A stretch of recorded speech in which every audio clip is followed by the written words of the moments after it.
Bismillahirrahmanirrahim. Assalamualaikum warahmatullahi wabarakatuh. Alhamdulillahi rabbil alamin. Wassalatu wassalamu ala nabiyyina Muhammadin wa ala alihi wa sahbihi wa barik wa sallim ajma'in. Wa la hawla wa la quwwata illa billahil aliyyil azim. Amma ba'du. Para pemirsa Rifqan TV dimanapun pian-pian berada, insyaallah di subuh kali ini kita akan membahas tentang sebuah nama yang sebuah nama ini sangat sering kita dengar, yang mana sebuah ungkapan ini sangat sering kita bahas, yaitu tentang keberkahan. Maka bagaimana kita mencari keberkahan, maka bagaimana kita meraih keberkahan sesuai dengan tuntunan Al-Quran dan Sunnah Rasulullah Sallallahu Alaihi Wasallam.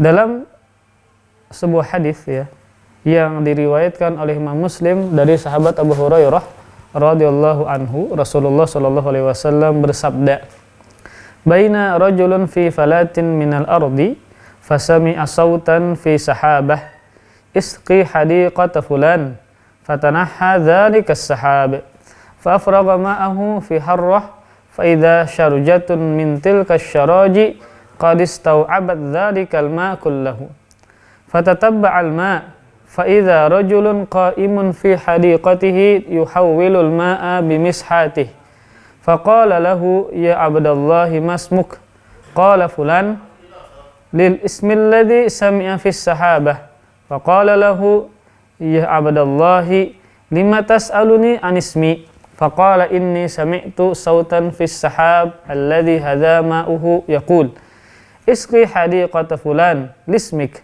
فَمَا تَصْنَعُ فِيهَا قال أما إذا قلت هذا فإني أنظر إلى ما يخرج منها فأتصدق بثلثه وآكل أنا وعيالي ثلثا وأرد فيها ثلثه. Dalam rangka pembukaan dari kajian kita, ulun membawakan sebuah hadis yang diriwayatkan oleh Imam Muslim dari sahabat Abu Hurairah radhiyallahu taala anhu. Rasulullah sallallahu alaihi wasallam bersabda, suatu ketika ada seseorang berjalan di salah satu tanah terbuka di atas muka bumi ini. Lalu dia mendengar suara dari arah awan mengatakan, siramilah kebun si fulan. Jadi kata Rasul, ada seseorang yang berjalan. Kemudian ketika dia berjalan, ternyata dia mendengar ada suara dari arah awan. Yang suara ini mengatakan kepada awan, siramilah kebun si fulan. Lalu awan pun, kata Rasul, bergerak dan mencurahkan airnya pada harrah. Harrah adalah sebuah tempat yang penuh dengan bebatuan. Tiba-tiba air tersebut turun di salah satu saluran air yang ada di harrah tersebut. Jadi awan ini menurunkan airnya sehingga mengalirkan di saluran air yang berada di harrah tadi. Maka orang tersebut mengikuti ke arah air tersebut mengalir. Lalu dia mendapati ada seseorang berdiri di kebunnya sambil memegang cangkulnya untuk mengarahkan air. Nah, jadi ketika ada seseorang, ternyata seseorang ini mendengar suara dari arah awan, yang suaranya ini mengatakan kepada awan, siramilah kebun si fulan. Lalu si orang yang mendengar suara ini mengikuti awan tadi. Ternyata awannya menurunkan hujannya di saluran air. Kemudian orang ini mengikuti kemana arah saluran air tadi. Ternyata saluran air tadi mengalirkan ke tempat kebun seseorang, yang ternyata seseorang ini sedang memegang cangkulnya untuk mengarahkan air. Maka orang yang mengikuti awan tadi bertanya, wahai hamba Allah, siapa namamu? Ini kan berarti orangnya istimewa. Kenapa? Karena awan mencurahkan hujannya ke kebun milik ke tempat tempat penyaluran air, yang tempat penyaluran air ini mengalirkan ke kebun si fulan. Akhirnya orang yang mengikuti awan tadi mengatakan, siapa namamu wahai hamba Allah? Maka orang yang memiliki kebun ini menjawab si fulan. Nah, namanya seperti nama yang dia dengar dari arah awan. Kan tadi ada suara dari arah awan, yang suara ini mengatakan siramilah kebun si fulan. Nah, ternyata ketika ditanya, namanya sama yang dia dengar dari sisi awan tadi, dari arah awan tadi. Kemudian orang yang mengikuti awan ini bertanya, wahai hamba, pemilik kebun ini bertanya, wahai hamba Allah, kenapa engkau bertanya namaku? Maka orang yang mengikuti awan ini menjawab, aku mendengar suara di awan mengatakan, siramilah kebun si fulan. Ternyata entumlah pemilik si kebun tadi. Yang aku dengar ada suara dari arah awan mengatakan, siramilah kebun si fulan. Yang mana aku mengikuti awan ini, ternyata dia menurunkan hujannya di tempat di saluran air yang mengarah ke kebun engkau. Kemudian aku mendengar suara di awan mengatakan, siramilah kebun si fulan, dan fulan tersebut adalah namamu, kata si orang ini. Kemudian orang yang mengikuti awan ini bertanya, apa yang kau lakukan dengan kebunmu? Ya, kenapa begitu istimewa sampai-sampai awan ya bisa dengan khususnya ya menyirami, menurunkan hujannya di tempat saluran air sehingga dia bisa pergi ke kebunmu. Amalan apa yang kau lakukan sehingga bisa demikian? Maka dia menjawab, karena engkau mengatakan seperti itu, maka beliau menyebutkan, pemilik kebun ini menyebutkan amalannya. Maka ketika aku melihat hasil yang keluar dari kebunku, aku sedekahkan sepertiganya, dan aku makan sepertiganya bersama keluargaku, dan aku kembalikan sepertiganya ke kebun untuk ditanam. Nah, jadi intinya adalah pemilik kebun ini orang yang istimewa. Saking istimewanya, awan secara khusus mendatanginya ya, untuk mensuburkan kebunnya. Ternyata ketika ditanya amalannya apa? Amalannya adalah bertakwa kepada Allah dengan bersedekah. Jadi ketika dia panen, contoh misalnya ubi ya. Ketika misalnya dia panen ubi, ini contoh, misalnya dia dapat 90 karung. Nah, maka sepertiganya disedekahkan untuk orang. Itu kan banyak para pemirsa, sepertiga itu. Kalau 90 karung, maka 30 karung disedekahkan kemana? Ke orang lain. Kemudian 30 karungnya untuk dia dan keluarganya makan, maka 30 karung yang lain dia tanam lagi. Dia tanam lagi di kebunnya. Maka para pemirsa, dalam hadis ini, maka bagaimana Allah Subhanahu wa taala memberikan berkah kepada si pemilik kebun. Sampai-sampai Allah mengirimkan secara khusus awan untuk menyuburkan tanamannya. Kenapa Allah memberkahi kebun ini, ya, pemilik kebun ini? Karena dia adalah hamba Allah yang bertakwa kepada Allah dengan sedekahnya, dengan berbuat baik kepada orang lain yang dia mampu. Nah, di sini menunjukkan bahwasanya para ikhwah sekalian, secara umum, kalau kita ingin diberkahi oleh Allah Subhanahu wa taala, maka caranya bertakwa kepada Allah Subhanahu wa taala. Maka semua yang kita miliki, entah usaha kita, entah umur kita, anak kita, rumah kita, istri kita, diberkahi oleh Allah Subhanahu wa taala. Kemudian para ikhwah sekalian, ketika kita berbicara tentang berkah, nah berkah kan itu bahasa Indonesia. Kalau bahasa Arabnya adalah barokah, Maka kalimat barokah ya itu diambil dari kata birkah. Asalnya adalah dari kata birkah, yang maknanya adalah kasratul khairi wa thubutuhu, yaitu banyaknya kebaikan lagi menetap, lagi tetap.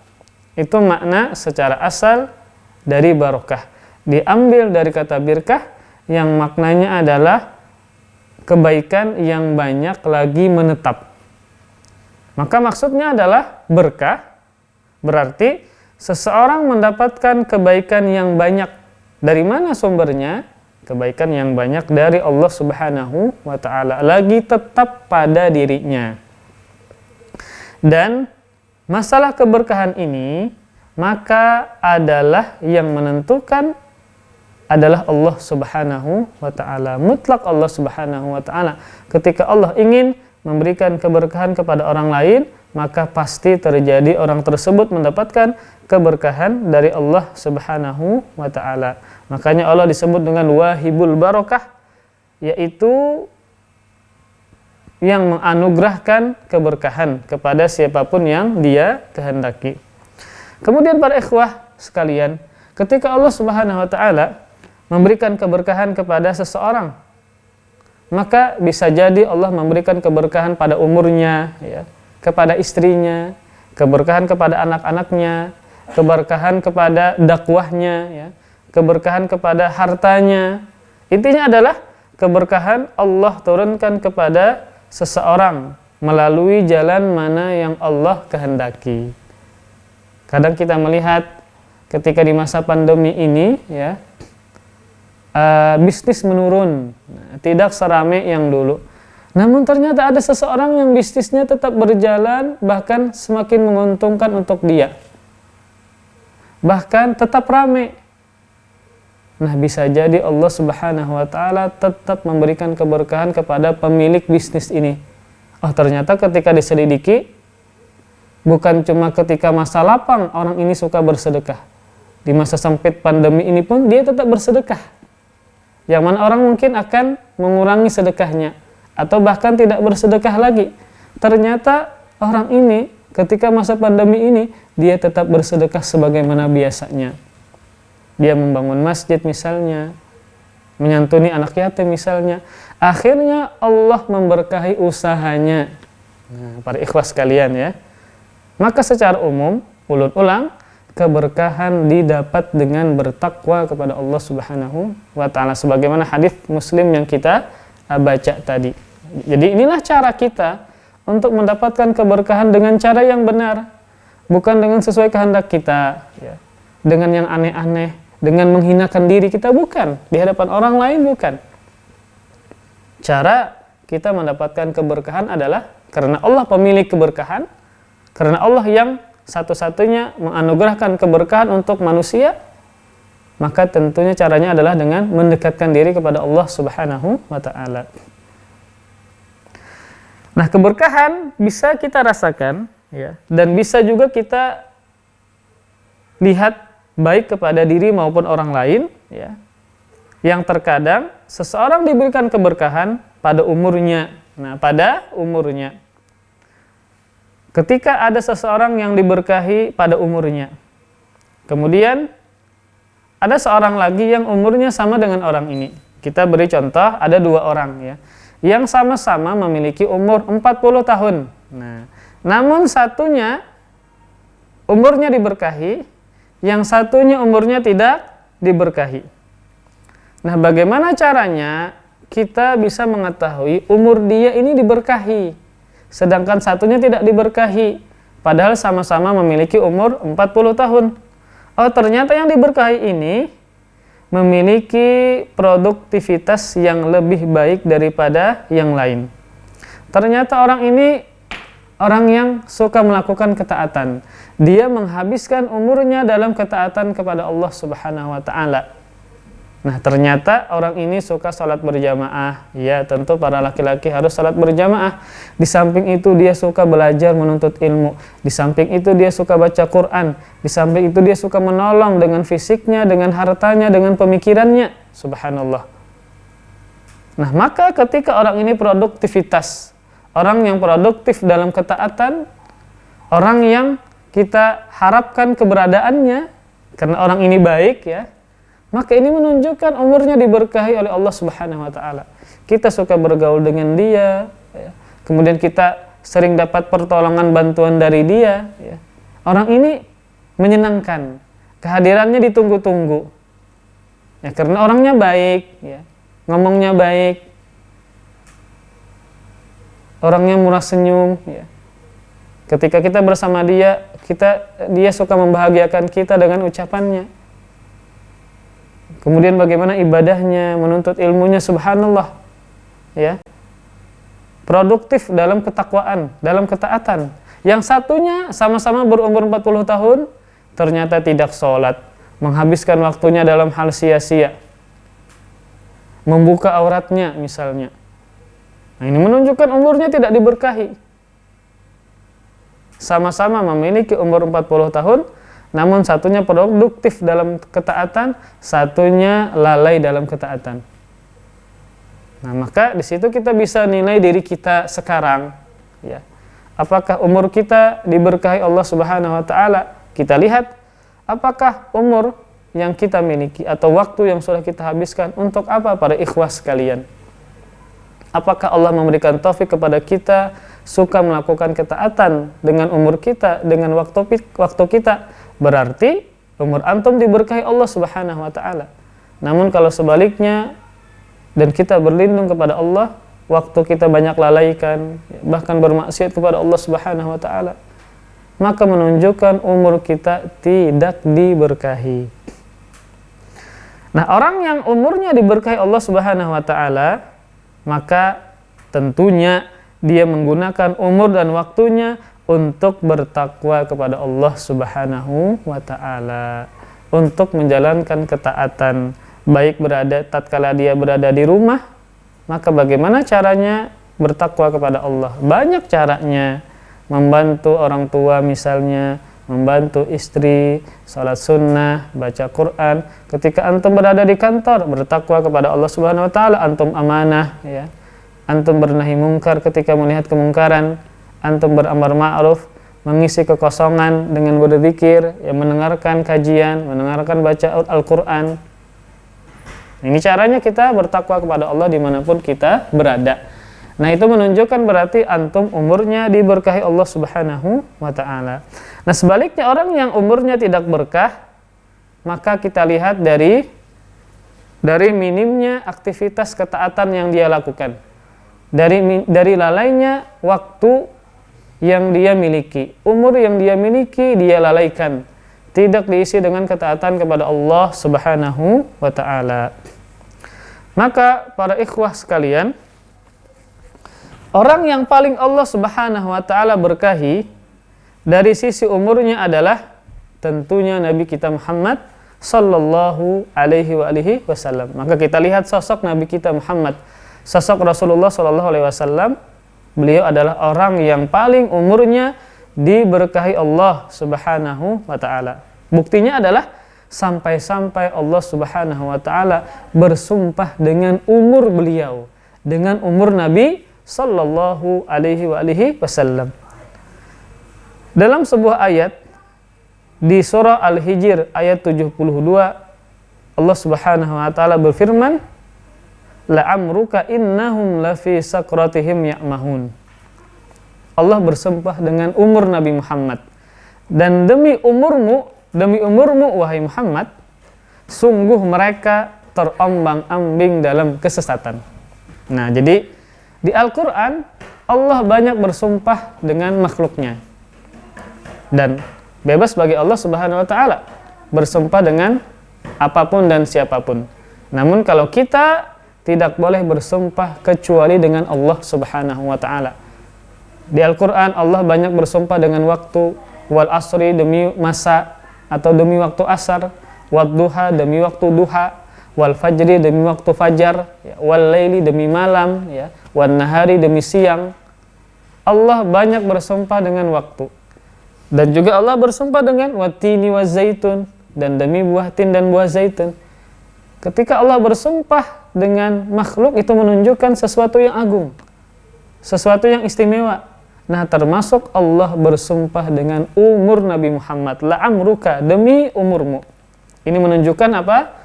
Umur Rasulullah adalah umur yang istimewa, yang menunjukkan umur beliau diberkahi Allah Subhanahu wa ta'ala. Kita lihat bagaimana sirah Nabi, perjalanan Nabi.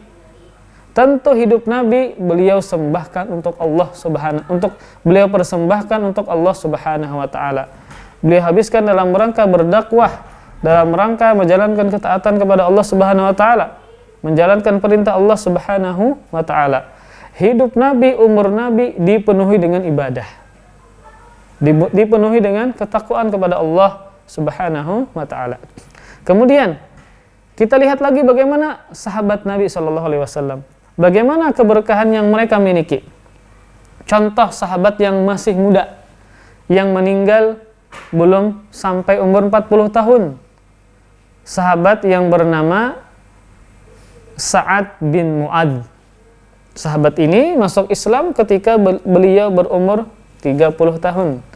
Dan meninggal berumur 38 tahun. Nah, jadi kan masa hidup beliau ya dalam keislaman beliau ya sekitar 7 sampai 8 tahun ya. Tidak panjang. Kan beliau masuk Islam umur 30 tahun. Meninggal umur 38 tahun. Ya berarti masa keislaman beliau cuma 8 tahun.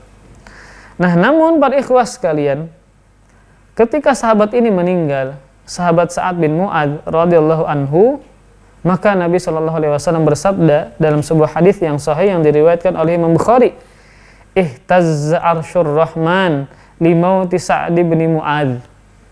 Bergetar arsy Allah karena kematian Sa'ad bin Mu'adz. Subhanallah.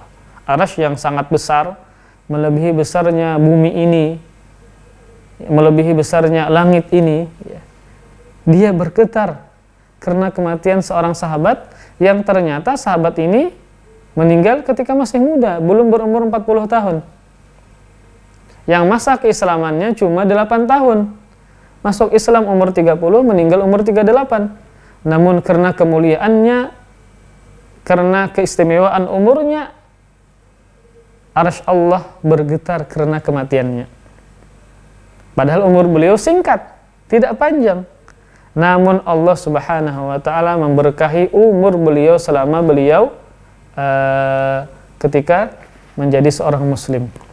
Nah, ini para ikhwas sekalian, kita yang ditakdirkan Allah Subhanahu wa taala memiliki umur yang pendek ya, tidak sepanjang umat-umat sebelumnya, jangan sedih. Kenapa? Karena yang dilihat adalah kualitas dari umur yang kita miliki. Maka jangan juga sedih, jangan putus asa, ternyata kita bertaubat kepada Allah ketika di masa usia tua. Enggak apa-apa ya. Ketika umur 60 tahun misalnya baru sadar, baru bertaubat kepada Allah Subhanahu wa taala. Yang bisa jadi umurnya tidak panjang, sebentar lagi akan dipanggil Allah Subhanahu wa taala. Namun dia bertaubat kepada Allah, dia memperbaiki sisa-sisa kehidupannya.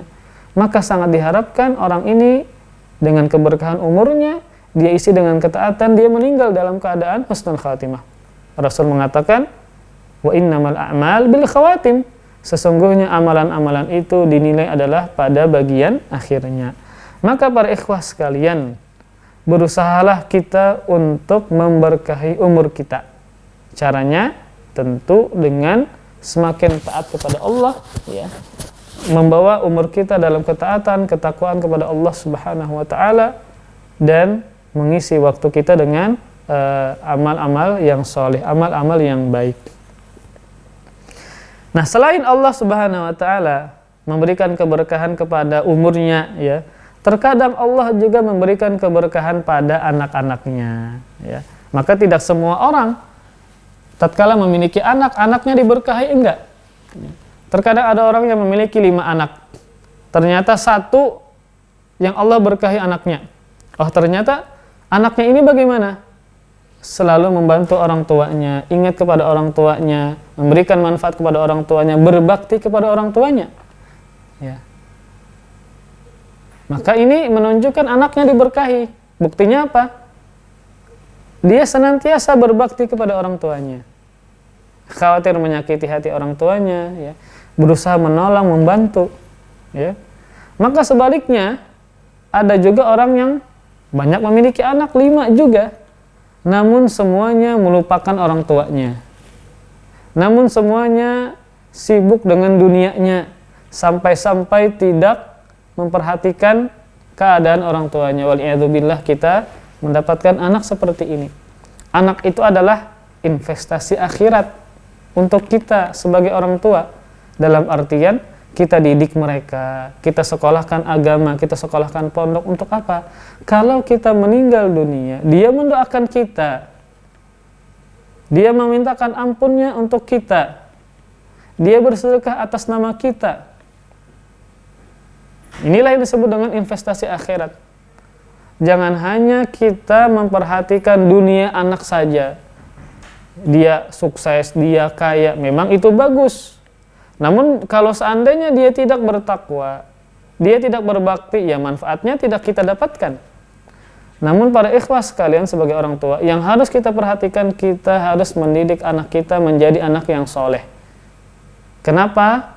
Agar kalau kita meninggal dunia, dia tetap berbakti kepada kita, dia tetap melakukan kebaikan untuk kita, entah mendoakan kita, bersedekah atas nama kita, ya, dan seterusnya. Nah, ciri anak yang diberkahi oleh Allah Subhanahu wa taala, tentu dia berbakti kepada kedua orang tuanya, melebihi saudara-saudara dia yang lain. Nah, ya, maka ini harus diperhatikan para ikhwah sekalian. Kita harus mencetak anak-anak yang soleh dan solehah, agar dia berbakti kepada kita, agar dia bertakwa kepada Allah Subhanahu wa taala, ya, sehingga dia adalah anak yang diberkahi karena suka berbuat baik kepada orang lain, terlebih kepada ayahnya dan juga ibunya, bahkan bisa melebihi saudara-saudara yang lain. Maka ini menunjukkan anak tadi adalah anak yang diberkahi Allah Subhanahu wa taala. Namun terkadang ada orang yang juga banyak memiliki anak, namun anaknya sama sekali tidak diberkahi, membuat dia jengkel, ya, dia minta tolong malah tidak dihiraukan, ya, tidak diperhatikan orang tuanya. Maka kita berlindung dari anak yang seperti ini. Dan juga terkadang Allah Subhanahu wa taala memberikan keberkahan melalui istri kita. Istri kita diberkahi. Nah, ini pada ikhlas sekalian, maksudnya apa? Istri yang diberkahi. Maksudnya adalah kita mendapatkan istri yang solehah.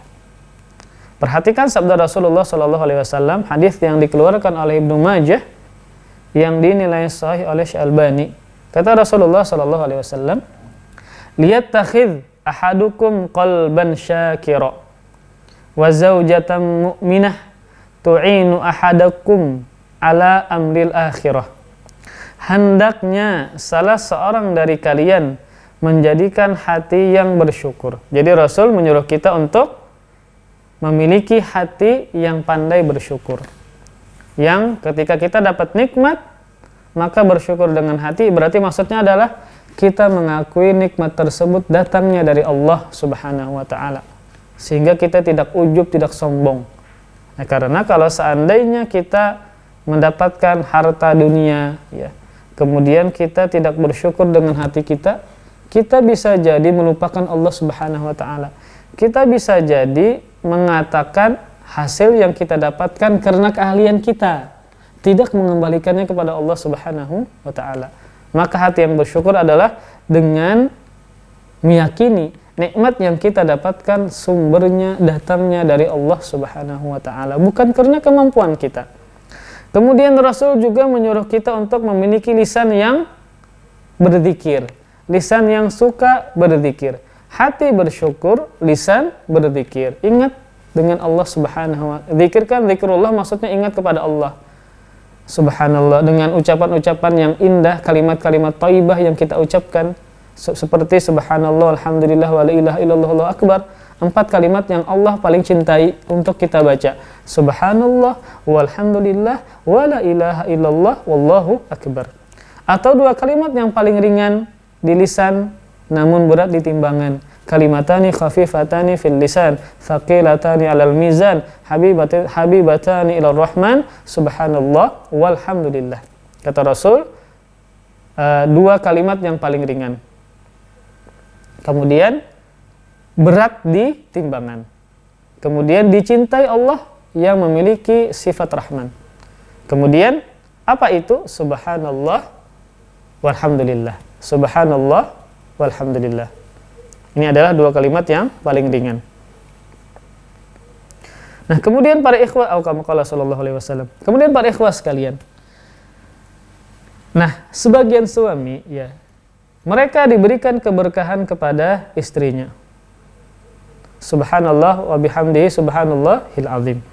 Nah, sebagian suami diberikan keberkahan kepada istrinya, sehingga istrinya senantiasa membantunya untuk bertakwa kepada Allah Subhanahu wa taala. Jadi, afwan ulang hadis tadi, Rasul mengatakan, hendaknya salah seorang dari kalian menjadikan hati yang bersyukur, lisan yang berzikir, dan istri mukminah yang menolong salah seorang dari kalian dalam urusan akhiratnya. Nah, jadi inilah istri solehah, bini yang diberkahi. Apa? Tatkala dia suka membantu suaminya dalam ketaatan, mengingatkan suaminya dalam ketakwaan. Contoh, ketika pian naik kendaraan azan, lalu ujar bini, stop, pian sholat dulu. Nah, ini subhanallah, istri yang pian miliki seperti ini harus pian sayangi. Ketika di rumah lagi asik guring atau main-main dengan anak azan, bah ke masjid sembahyang, pian sebagai istri, kalau seandainya pian nonton dan pian sebagai istri, kalau seandainya pian memperhatikan agama suami pian, maka kebaikannya untuk pian-pian juga tatkala pian di rumah, tatkala dia bergaul dengan pian. Kenapa demikian? Ketakwaan suami akan memberikan dampak yang baik untuk keluarganya. Ya, para istri, para perempuan yang mungkin mendengarkan kajian ulun sekarang, pian perhatikan agama suami pian. Jangan cuma pian misalnya menyuruh begawi-begawi sekeras mungkin, jangan cuma itu. Karena kalau seandainya suami tidak memiliki ketakwaan, dampak buruknya kepada keluarga juga. Dia bisa kasar, dia bisa zalim. Maka para istri sekalian, suruh suami pian untuk ke majelis ilmu, suruh untuk berjamaah sholat, ya, ingatkan dia baca Quran, ingatkan dia berbakti kepada orang tuanya.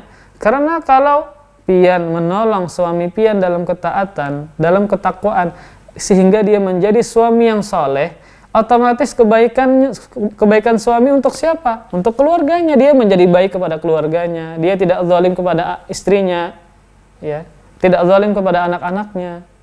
Maka inilah istri yang diberkahi, yaitu tatkala istri adalah suka membantu agama suaminya. Nah, ketika misalnya pian mampu untuk menjaga anak-anak pian, ternyata ada kajian, suruh suami pian ikut ke kajian.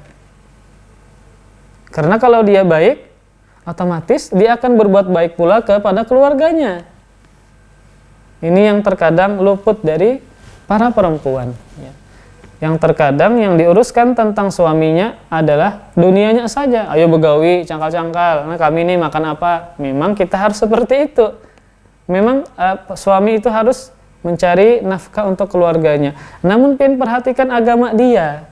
Jangan sampai lalai dia, jangan sampai pian melalaikan agamanya. Tidak sholat, pian tidak tegur. Subuh kada bangun, pian tidak tegur. Karena kalau dia misalnya meninggalkan sholat, apa yang membuat dia tercegah dari perbuatan keji dan mungkar? Bukankah sholat, inna sholata tanha anil fahsya wal mungkar? Sesungguhnya sholat mencegah dari perbuatan keji dan mungkar. Pian, ayo perintahkan suami pian sholat berjamaah, perintahkan sholat duha, menjaga sholat sunnah rawatib, bahkan sholat tahajud pian sama-sama bangunkan suami pian.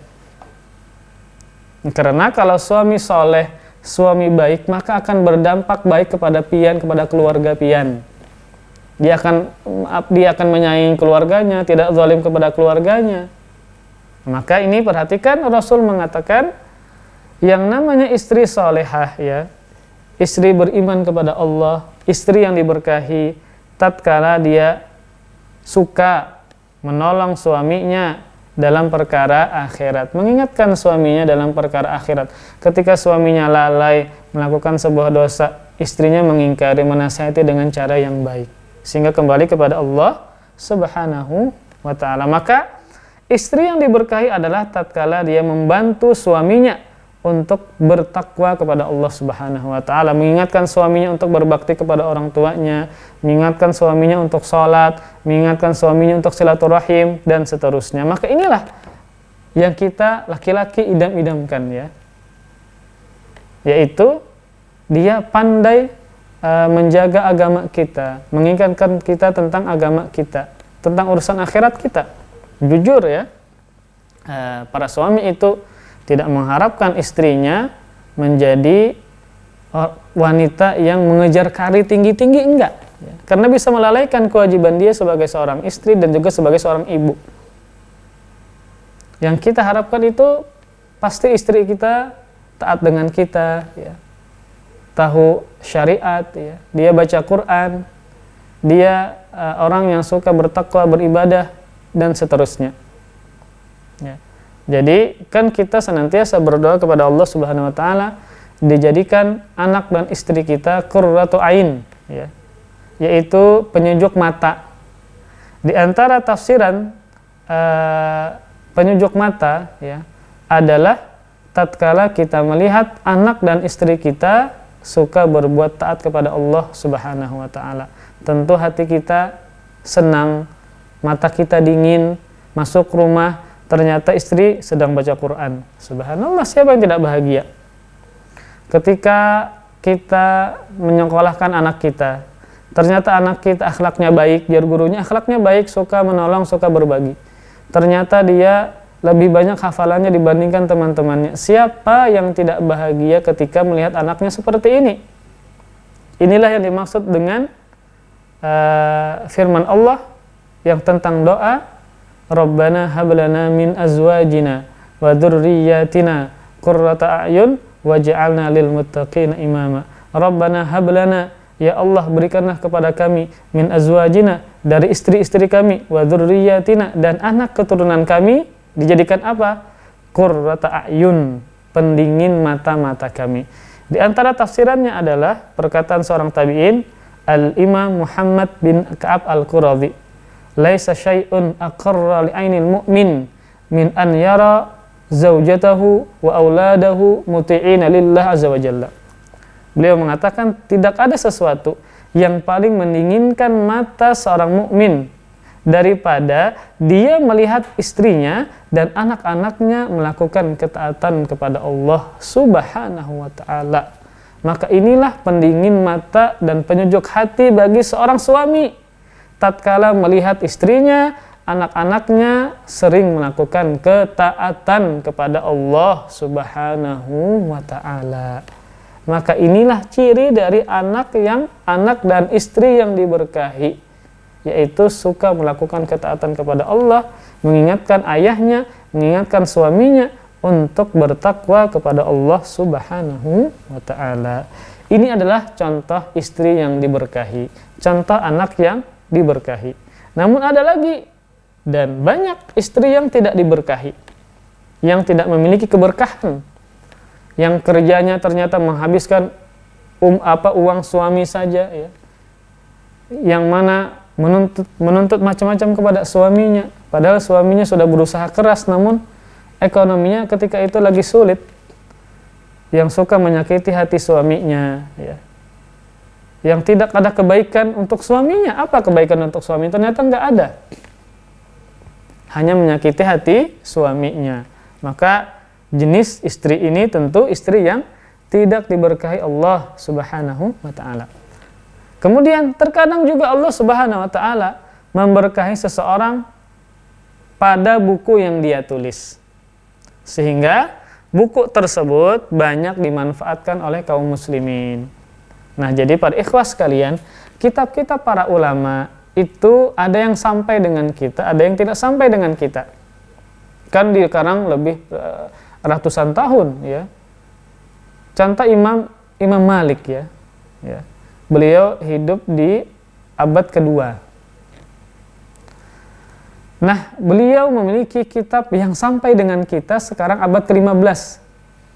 Ya, abad ke-15. Subhanallah.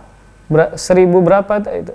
Dua ya, seribuan sekian lah ribuan tahun sekian ya. Maka itu kitab yang sangat lama umurnya. Namun karena Allah memberkahi kitab beliau, akhirnya sampai dengan kita dan bisa kita nikmati. Ya. Terkadang ada juga orang yang mengarang kitab namun tidak sampai dengan kita. Wallahu alam ya. Bisa jadi apakah karena beliau tidak ikhlas atau kita tidak tahu. Yang jelas ketika sampai sebuah kitab dengan kita di zaman sekarang, di antara tandanya adalah pemiliknya diberkahi Allah Subhanahu wa taala. Sehingga buku tadi, kitab tadi diberkahi Allah Subhanahu wa taala dan kita manfaatkan. Maka oleh karena inilah kita harus berusaha untuk mendapatkan keberkahan dari Allah pada perkara-perkara yang kita miliki. Entah kita kita memiliki umur yang diberkahi, ya, keluarga yang diberkahi, atau harta kita yang diberkahi, agar kita kelak ketika bertemu dengan Allah Subhanahu wa taala banyak membawa keberkahan, banyak membawa kebaikan sebagai bekal satu-satunya untuk menghadap Allah Subhanahu wa taala. Wallahu a'lam bishawab. Insyaallah nanti kita sambung bagian 2-nya, bagaimana caranya agar kita bisa meraih keberkahan.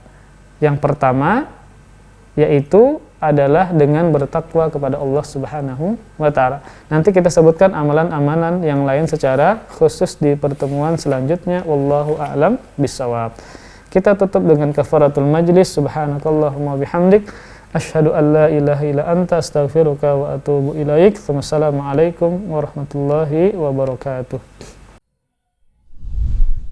Terima kasih. Jazakumullahu khairan wa barakallahu fikum. Video ini dibuat atas partisipasi dari donasi Anda. Semoga menjadi amal jariah bagi Anda semuanya.